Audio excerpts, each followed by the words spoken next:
Thank you for watching QTV with the news. My name is Diana SUMBWE. We take a look at our top stories. President Edgar Longo has directed the Ministry of Agriculture to come up with a reasonable maize price for this year's crop marketing season.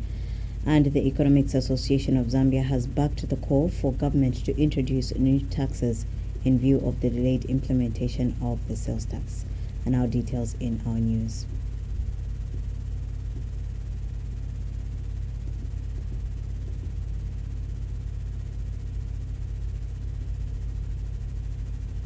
President Edgar Lungu has directed the Ministry of Agriculture to come up with a reasonable maize price for this year's crop marketing season to enable farmers maximize profit from their produce. President Lungu wants the price the Food Reserve Agency FRA will announce this week to cover the cost of production. Speaking at the National Harvest Day in Mumbwa at Managed Farm Area in Chief Kaindo's farm, President Lungu says Zambia's potential in agriculture will only be realized if farmers get good prices. President Longo has since urged the Ministry of Agriculture and the Zambia National Farmers Union ZNFU to ensure that farmers get the best out of their produce. He has also announced that government will soon embark on analyzing the FRA's interventions on the market. And President Longo has revealed that government has initiated discussions with the Democratic Republic of Congo on structured export of maize. He says from the discussions he has had, the DRC is looking to Zambia to supply it with about 600,000 metric tons of maize, while Zimbabwe has asked for 700,000 tons. And speaking at the same event, ZNFU President Jervis Zimba expressed hope that the price for maize for this year's crop marketing season will be favorable. Meanwhile, Minister of Agriculture Michael Katambo has reassured farmers that the distribution of farming inputs for the 2019-2020 farming season will start on time. The Economics Association of Zambia EAZ has backed the call for government to introduce new taxes in view of the deferment of the implementation of the goods and sales tax. Former Minister of Finance Katele Kalumba has advised government to come up with other ideas of raising revenue given the funding gap arising from the delay in implementing the sales tax. EAZ President Luwinda Habazoka says apart from the introduction of the new taxes, there is need for government to ensure tax compliance by sealing all leakages of tax evasion and tax avoidance. Dr. Habazoka has told QTV News that there is also need to instill patriotism in the industry to serve the interest of the nation by enhancing production. He says the EAZ does not see why, for instance, production in the mining sector should be scaled down when copper prices on the international market are booming. Dr. Habazoka has, however, advised government to meet the business community halfway over concerns raised on the sales tax. He says his association remains of the view that the introduction of this tax should not choke business. Otherwise, the assumptions underlying the budget was that sales tax and VAT were going to contribute equal amounts of resources. Of course, we lose out in terms of trying to ensure that we seal the leakages that come with the defections and defects of VAT. But overall, as the government needs to ensure that it looks at other ways of raising revenue, not even by introducing new taxes, but by sealing all the leakages that come with illicit financial flows, that come with tax avoidance and tax evasion, to ensure that government position is taken care of. I think we need to see ways of how we can enhance revenue collection from the mining industry. The Honorable Minister should meet with the mining sector to ensure that they enhance mining from the mining industry, because copper prices at $6,000, we don't say reason why smelters should be shut, and the mine tax regime basically has not come to hurt anybody. It's just there to enhance revenue and to give fair share to the Zambian. Chief Kanguya of the Rubale and Nkwangwa speaking people of Wapula Luampa district in Western Province has been attacked by unknown people at his place. Speaking in an interview with Zanis at his palace in Mulwa, Chief Kanguya said one of his huts was set ablaze during the attack. Chief Kanguya says he has been experiencing a series of attacks by unknown people who have continued throwing stones at his place every night. The chief has since decided to abandon the palace, fearing for his life. And Mulwa residents have requested government to open a police post as the level of crime has gone high in the area. 26 people died while several others sustained injuries during the just-ended Heroes and Unity long weekend. Police spokesperson Esther Katongo says 274 road traffic accidents were recorded during the long weekend, out of which 23 were fatal, in which 26 persons died. 26 were serious road traffic accidents, in which 53 persons were seriously injured, while 67 were slight road traffic accidents, in which 81 persons were slightly injured. Mrs. Katongo explains that Lusaka province recorded the highest number of road traffic accidents with 114 with 7 deaths, followed by Central Province, which recorded 48 accidents with 7 deaths. Koperot recorded 23 with 2 deaths, Northwestern 20 with 1 death, Eastern 18 accidents with 1 death, Southern 16 with 2 deaths, while Northern and Western provinces recorded the least with 7 road traffic accidents each.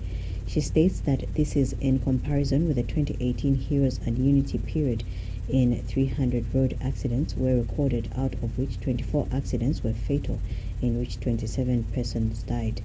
Mrs. Katongo has attributed the reduction in accidents in 2019 to preventative measures put in place by the Zambia Police Service, working in collaboration with other stakeholders such as the Road Transport and Safety Agency, RATSA. Lusaka province recorded the highest number of road traffic accidents at 114 with 7 deaths, followed by Central Province, which recorded 48 road traffic accidents with 7 deaths. Copper Belt recorded 23 RTAs with 2 deaths. Northwestern had 20 with 1 death. Eastern Province had 18 with 1 death also. Southern Province had 16 RTAs with 2 deaths, while Northern and Western provinces recorded the least with 7 road traffic accidents each.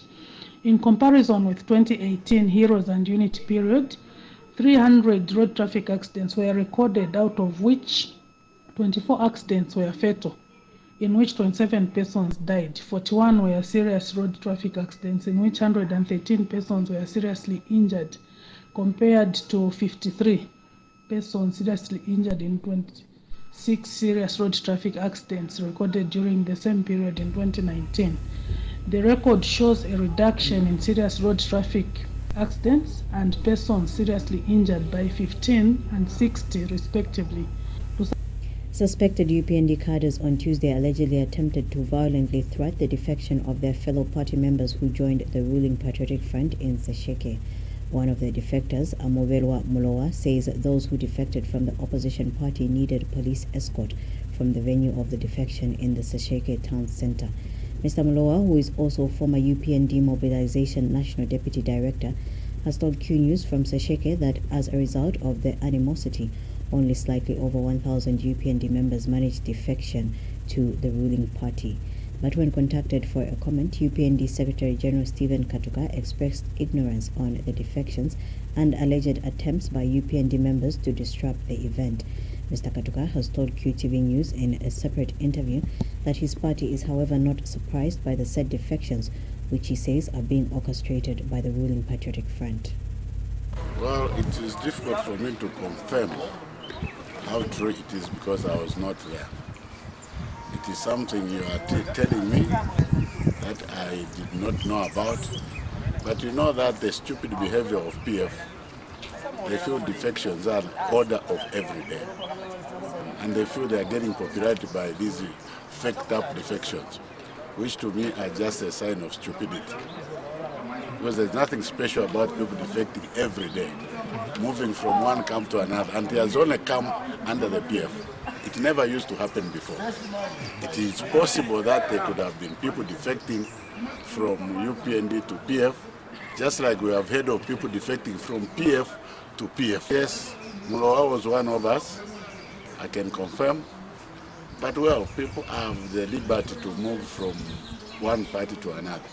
He was our member, but he has been a very unreliable member. He caused a lot of confusion in the party. I remember an incident where women wanted to reach him here at the Secretariat because of his conduct. So if Mulowa is gone, well, we wish him good. Well, Chongwe district is facing a dire water crisis, forcing some residents to resort to drawing water from shallow wells. District Commissioner Robert Mwanza has told Lusaka Province Minister Bowman Lusambo, who visited the district, that this follows the completely drying up of Chongwe River, which is the main source of the water for the district. Mr. Mwanza says the Lusaka Water and Storage Company, which was pumping and supplying water to the district, has stopped following the drying of Chongwe River. He says the situation has put the lives of the people of Chongwe at risk of waterborne diseases. We have more in this report. Chongwe district is facing a dire water crisis, forcing some residents to resort to drawing water from shallow wells. District Commissioner Robert Mwanza has today told Lusaka Province Minister Bowman Lusambo, who visited the district, that the situation has been necessitated by the completely drying up of the Chongwe River, which is the main source of water for the district, which also led to the Lusaka Water and Storage Company to shut down the pumping of water. We fear that waterborne disease can occur in this district. We were lucky, World Bank had sunk extra 3 boreholes to supplement on the already existing 4 boreholes in the Tanisha water project. Now the main problem is the resources to fund the contractor, which we need about 20.5 million kwacha. The situation has put the lives of the people of Chongwe at risk of waterborne diseases, who have since called for urgent help from government. Manzi yavuta kulibena manzi olokutapa manzi timashitoka 04 kwenda kutapa manzi ero kwametapa manzi kutali mabo kulibe manzi ota suwa kulibe yavuta metri na kucho taniza metinga pembe cha government kutojeteleko manzi yakanso yabwina ya mapompi taniza metinga pembe okutikumbira mabo manzi yamene titapa tikumwa chabe kokolola mu migodi yadoti ukatapa kuti mgodi ili ni shayuma yasira so tipempha tandizo kani ya manzi batiganizireko kwani khala mumuzi mwa Mwandarasha pempha chabe kuti titandizireko pankhanya manzi chifukwa manzi atikuta manini 04 kuuka kwenda ku manzi so muzi wa 04 ni risky. And Mr. Lusambo, who has since described the situation as a disaster, has assured of government's intervention. Declare the situation in Chongwe, the water situation, as a crisis, because the river here is 100% dried off. And for us as government, we just have to find the lasting solution to this situation which is here in Chongwe, working hand in hand with our partners, Lusaka Water and Sewerage. I'll be reporting to the President. This situation here, it is a crisis, and we need to find money very urgent to make sure that we protect a lot of lives here in Chongwe, because about 20.5 million is needed for the completion of a water project, which will see the complete installation of boreholes, which will help mitigate the water crisis the district is currently facing. Nakaonga reporting for QTV News in Chongwe. A woman has been burned to death in a bushfire in Zambia district of Lopula province. Police spokesperson Esther Katongo has identified the deceased as Doreen Kaushi, aged 50, who died in a fatal bushfire around 14:30 hours. Mrs. Katongo says the deceased, who came from Kawamba district to obtain a settlement farm, was in the company of officers from the Ministry of Lands. She says brief facts on the matter are that whilst driving in the bush, the deceased, in the company of the officers from the Ministry of Lands, came across a huge bushfire, and they all got out of the vehicle to seek safety. Mrs. Katongo says the others, however, got back into the vehicle while the deceased opted to run in another direction for safety, and it was then that the fire surrounded her and burned her, sustaining fatal burns, and she died instantly. 4 officers in the Ministry of Livestock and Fisheries have been suspended in Central Province for involvement in the illegal transportation of animals in Iteji district. Provincial Permanent Secretary Bernard Chomba has told journalists in SUMBWE district that this was in contravention of the ban of the movement of animals effected in February 2019 due to the outbreak of foot and mouth disease. Mr. Chomba says his office decided to suspend the officers after investigations were instituted into their involvement. The Central Province Permanent Secretary has also directed the police in Iteji to remove all traffic police officers involved in facilitating the illegal transportation of live animals. Government has called for enhanced stakeholder interaction on the reported worrying cases of high consumption of liquid pipe tobacco, commonly known as shisha. Health Minister Chitalu Chirufya made the call in Parliament after Kasenengo Member of Parliament Sensho Banda moved a private member's motion urging government to ban the smoking of shisha. The motion was seconded by Iteji Member of Parliament Herbert Shabula, and in his debate, Mr. Banda observed that shisha has become a common abused substance, especially in nightclubs and bars. Madam Speaker, the executive and the honorable members of this August House would not need to wait for the inevitable to happen for us to act. Now is the time to act. Madam Speaker, I beg to move. Shisha is dangerous to the health of human beings.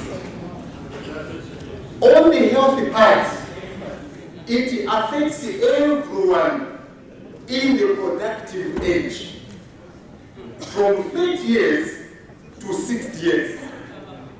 It affects the whole system, the heart, the lungs, and everything that human beings use to breathe. That actually products such as shisha are a contributing factor to the increase of non-communicable diseases, as we know the abbreviation NCDs. Madam Speaker, I also want to add that because of allowing such products as shisha, we are also allowing our young people to be introduced to smoking at a very early age. But in a counter-debate, Dr. Chirufya argued that the best way to address such matters is not through banning, but through a comprehensive approach that would bring in various substances that have an effect on health rather than singling out one. Why are we just concerned with the disadvantages of shisha? Where are the advantages? So that we balance. And wherever it will weigh more, then we'll say yes. Right. Yes, junk food. Just outright. The junk food will weigh a lot of salt, too sweet, too everything, too oil. Are we going to ban the junk food? So with this motion, I think it is misplaced, Madam Speaker. And I don't even wish to proceed to discuss further, because I know for a fact that shisha is not as a serious matter as we can refer even to other serious problems such as what I've mentioned, codeine, even marijuana. And coming up with a ban on shisha is cherry-picking. The Speaker, I would urge the Member of Parliament to engage the Executive and ensure that his contributions is part of a broader framework to address the issues of food or products that expose the population to ill health. So we will not agree to the approach of making bans of individual items through motions on the floor of the House. Madam Speaker, we will not support this motion. It is carried. Retirees from the National Housing Authority, ZESCO, Lusaka City Council and Lusaka Water and Storage Company besieged Cabinet Office to seek answers from the Secretary to the Cabinet over their unpaid retirement benefits by the local authority's superannuation fund, LASIF, amounting to over 450 million kwacha. LASIF retirees Chairman Joseph Mwenda told journalists that they are prepared to march to State House to seek an audience with President Edgar Longo if they do not get a concrete answer from the Secretary to the Cabinet.